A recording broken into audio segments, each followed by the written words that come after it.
After Germany suffered a terrible defeat in World War I, in every way possible, this country went bankrupt. Do you see these kids? They're playing, but these are not Legos. These are German marks, and they have lost their value so much that it's better for them to use it as a toy rather than money. This bankrupt country very quickly rises up on its feet.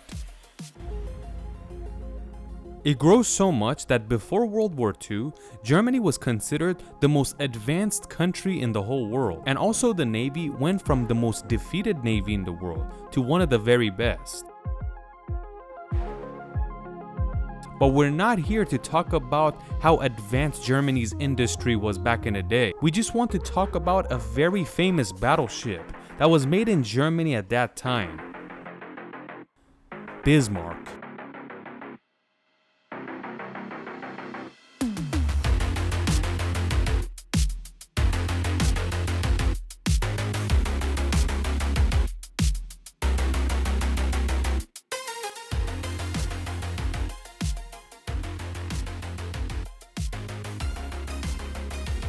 Usually building something like this needs a lot of planning, a lot of paperwork, a lot of money. But the interesting part is that this ship was ordered on June 1st, 1936, and the company that was responsible in building it was Blum & Voss in Hamburg.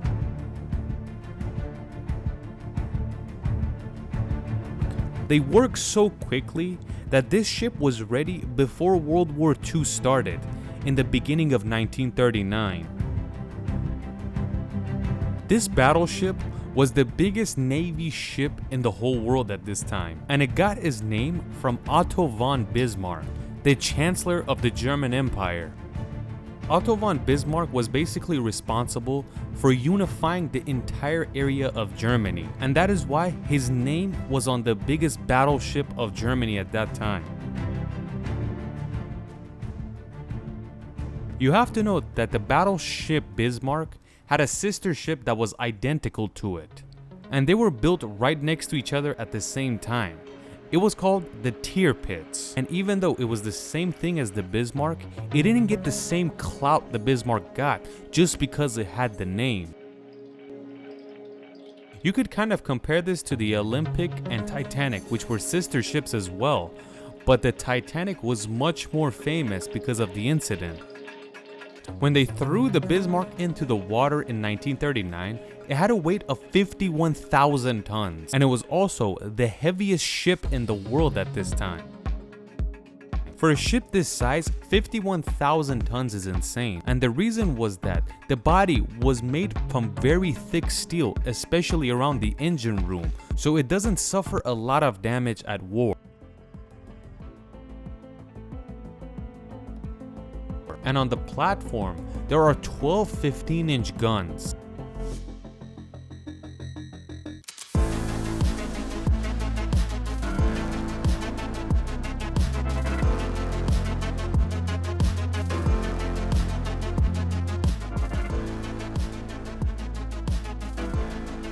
The most interesting fact about the Bismarck is that with all this weight, it would get a speed of 35 miles an hour, and for a monster this size, that's impressive.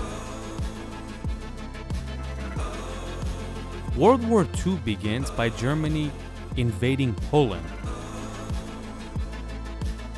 This war continues for 2 years, and the Bismarck has not been used yet. And eventually, in the year 1941, the biggest battleship in the world, with Captain Gunther Lütjens, finally set sail to war. The German Navy at that time, which was called the Kriegsmarine, sends the ship to war, but they don't notify Adolf Hitler, because Hitler would always say, we should not send this to war yet, because we can't afford to lose a ship like this. But the Kriegsmarine realizes that they need the ship in the waters during the war, and without permission they send it off. After a while, the news reaches Adolf Hitler, and you could say he was very angry about this decision and tells the Navy commander to bring the ship back immediately. But the commander of the Navy, Erich Rieder, tells Hitler we cannot do that because the Bismarck is in the Denmark Strait and it's very close to British Navy ships.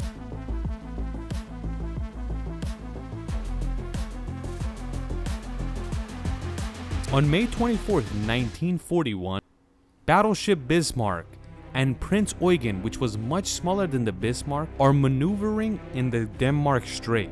And this is the time when HMS Prince of Wales and HMS Hood are confronted with these two German ships. HMS Hood at this time is the most important battleship for the British Army. It was the most advanced ship they had, and they claim nothing can sink this thing.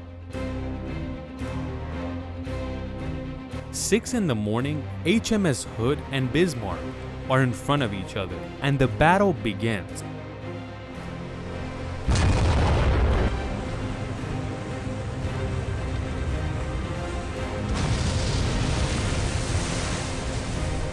After a few minutes, the Bismarck sends a cannon, and it directly hits the middle of the hood and goes into the ammunition storage and causes a ginormous explosion. This explosion is so massive that it cuts HMS Hood in half, and after a few minutes, the crown jewel of the British Navy sinks to the bottom of the ocean.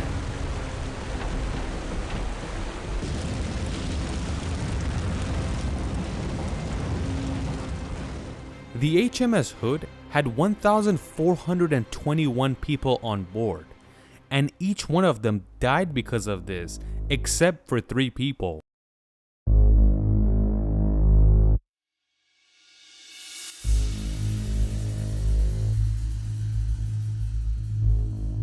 The news of the HMS Hood getting smoked by the Bismarck passes around the world like wildfire, and everywhere there's news that the most powerful navy in the world was defeated in battle by the German ship Bismarck.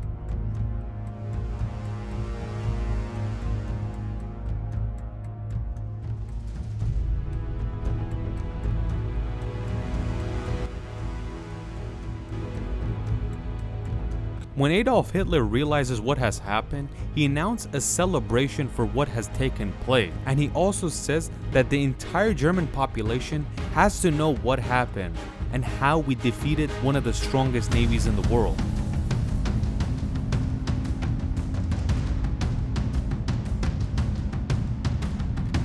Not only are the German people happy about this because of the propaganda, but of course the German government is very happy. But one person is terrified: the captain of Bismarck, Gunther Lütjens.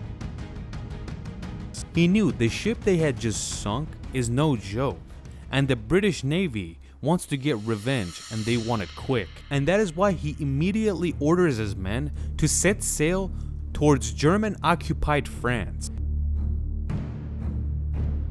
At this time, the Germans would use a certain tool to communicate secretly, called Enigma, and everything was coded, so nobody would know what they're talking about. But the Germans didn't know that the British had a man named Alan Turing, the only man that was able to crack the Enigma code and figure out exactly what the German military is talking about. With the help of cracking this code and realizing what the Germans are passing back and forth, the British are able to figure out where the Bismarck is and where it's going. On May 26, 1941, the Bismarck is heading towards France, but the British have already known where the Bismarck is headed, so they're gonna meet him halfway. It's at this moment when Captain Gunther doesn't know what is gonna happen, because he knew either way the British are gonna show up, but he thought they were gonna come with Navy battleships, so he was mainly looking at the radar. But all of a sudden the British show up with bombers. The British bomber airplanes come in waves and keep dropping bombs on the Bismarck.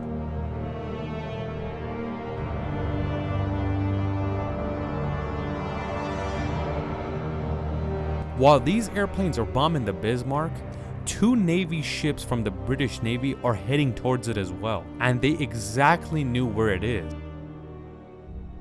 Since the HMS Hood and more than 1,400 people had died, the British were feeling vengeful, so they wanted to kill the Bismarck whatsoever.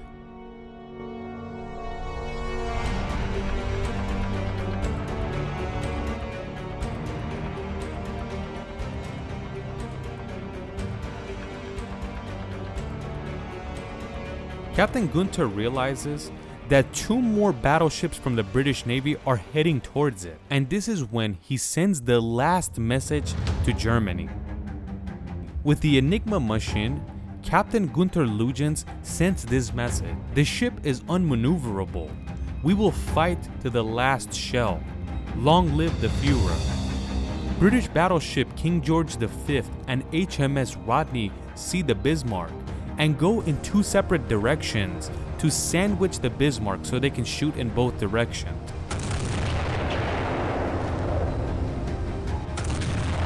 These 2 Navy ships start firing from both sides, basically surrounding the Bismarck. But the German ship was not going to give up this easy, and it would fire back from both sides. While this battle is going on, 2 more British Navy ships are showing up for the fight as well. The 2 ships show up, and they also start firing away.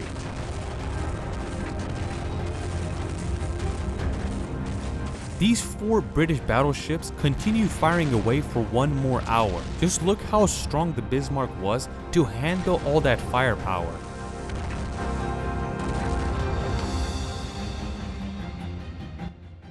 Eventually, the Bismarck fires its last shell. This is when more than 2,000 people have died on the Bismarck, including the captain, and there are only 114 survivors.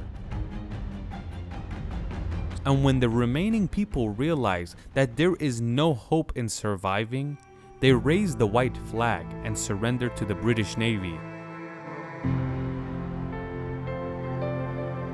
This time, Adolf Hitler didn't make a mistake. He knew you don't send a battleship like this into the bee's nest by itself, but the Kriegsmarine commander had made this decision. And even though it had a huge victory in the beginning, he was known for the way the Bismarck went down.